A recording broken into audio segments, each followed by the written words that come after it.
All right. Well, hello, Aaron. Thank you for coming and allowing me to interview you today on your film On Thin Ice.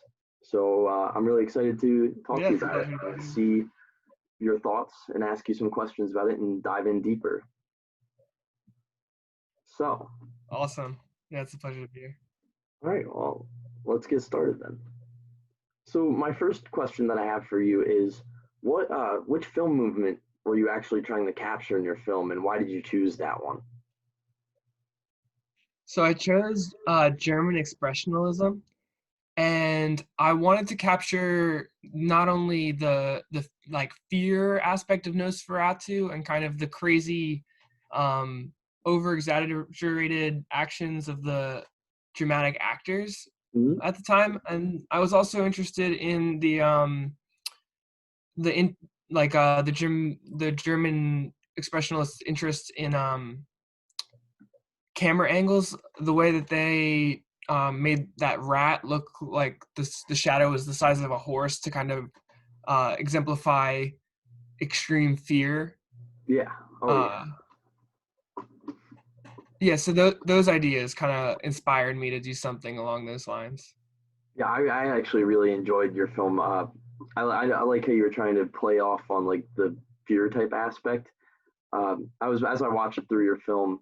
Um, I really and I'll get in deeper on this on another question in the future, but I like the Hmm. fear and like the not only sitting around the game you were playing, but connecting it to like this is scary, this is intimidating, like you're on thin ice, like you could fall through at any minute. I really appreciated that, and then Yeah, seeing the characters off to the side, like one example with the lightsaber that came out and just stabbing. yeah. I thought that was very interesting. Your technique was very cool. And Oh, thank you. so, which films other than Nosferatu kind of inspired you to put like that fear aspect in? Did you watch any others?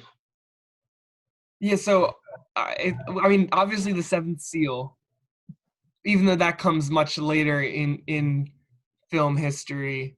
Mhm. Um, but I think that inspired kind of the aspect of like death as a character and death as a element of the film that is a repetitive thing that's coming for each character. I think that definitely comes from the Seventh Seal. But the ideas of it, I couldn't really find many other films that were like full length films of German expressionism. Um, so I watched like a lot of Nosferatu and whatever else was on like there was another link on that page of the notes, but mostly Nosferatu, and then the idea of kind of death was the Seventh Seal. Well, I really liked when we did watch Nosferatu. I really like that you make a connection because I do feel that's a fantastic film that you couldn't have picked a better one to use as a like a basis for your whole short film. Um, so Yeah, thank you. your message you were trying to convey, was that an overall like uh, about like a life and death type message? Like in the end, you can't really escape death, and you kind of have to like live with the choices that you make. Yeah, so obviously, I didn't have such a big image to be, I want the, hopefully the viewer comes out and they say, okay, death is inescapable. There is something that I can do from that. But I don't think that the film suggests anything that you should or shouldn't do. It Mm, just, I think the moreover idea is, yeah, is it's inevitable this yeah. inevitable fate for everyone that everyone is scared of, and everyone kind of connects these other fears to and to death. Usually when people are afraid of something, they're afraid that it will kill them or that it will end their life as they know it. So Mm. I kind uh of got that feel with when obviously you were the last to die, and yes. I kind of got that feel because all the characters on the board were gone except for yours, and you just kind of, you're two, the two people filming with you kind of hammering you down, and then you just kind of, I kind of took Yeah. that as you kind of have to live with the choices that you make for the rest of your life. Like there's no escaping them, is Mhm. how I took it. So I don't know. Yeah. That was pretty. I think that's an interesting way to take it. I was just recently talking about, um, the illusion of choice, which comes from this idea of there is only ever one outcome. Mm, So, you know, how much of a choice did you make? You think, am I going to go left or am I going to go right? But you end up making one decision or the other, and you only ever end up making one decision. mm, So how much choice is there? And I think the most clearly thing that you don't have a choice on it is death. So I think there's kind of like a choice of what you can do with life, but there's not a choice of like avoiding that. Yeah. So that's interesting. It really yeah. is. I could tell that was like the whole premise, like something along those lines of death. Like I feel like it Hmm. can be interpreted in a lot of different ways, but I feel as if that was a very big theme. I mean, it was obviously the overall death was the main theme of your film. So Hmm. I thought that was interesting how you can perceive it differently from how I perceive your film. Yeah.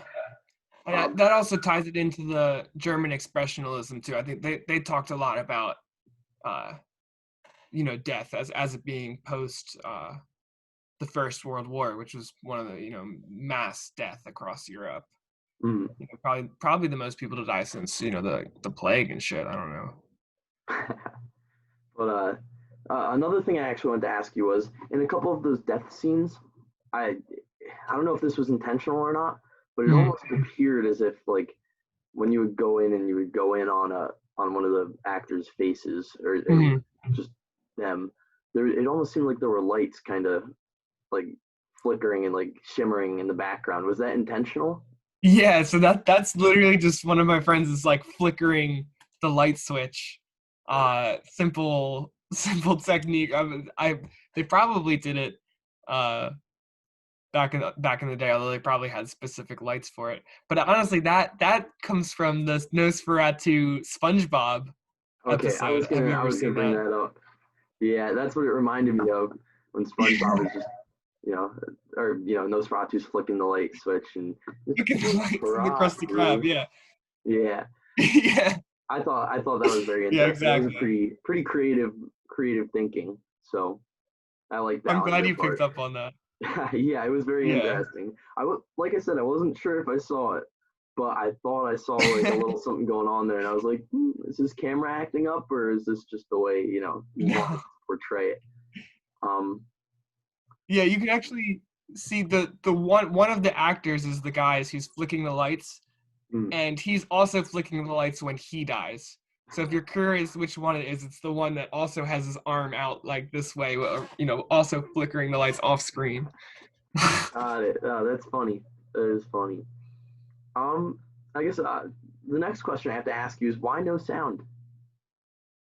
You didn't have like a soundtrack. So there's no sound at the time, and I was thinking about putting in sound effects, most specifically the sound of the ice tapping. I thought in a rhythmic kind of scary way. Mm, um I'm a musician, so and I've done horror scores before. A lot of what I did in music school was Foley work, was putting sound and music and sound effects behind film. So I've done it a lot, and I wanted, but basically at the time there's no sound effects. yeah. So I didn't I didn't want to justify. I didn't really want to break. I wanted to limit to myself to where I was. And then what really ended up not even getting a soundtrack in there was I couldn't find. Well, iMovie was super limiting. I didn't think I I I wasn't able to put music into iMovie. I don't know Mm, if or we were talking that you had also used iMovie, but I think to use music in iMovie you have to own it on iTunes, I'm not um, sure. or something like that. iTunes doesn't even exist. I don't know. I couldn't get a good selection of like actual sound from that era into the film, so Mm, I just left decided it it would silent. have better integrity. Well, Yeah, that's okay. and it's a shame. I needed to have at least the title, so like the effects, and that's another spot that I just had to suck it up and use something a little bit more modern. But Well, I liked it. It came out as kind of very eerie. yeah, yeah, that's the other thing. I thought when I watched it with no sound, it really makes you focus in on it. There's nothing to distract you. I It's agree. it's, it's very exaggerated acting Mhm. that But it all worked together. It all worked yeah, well. yeah. So, all right. Well, I appreciated watching your film.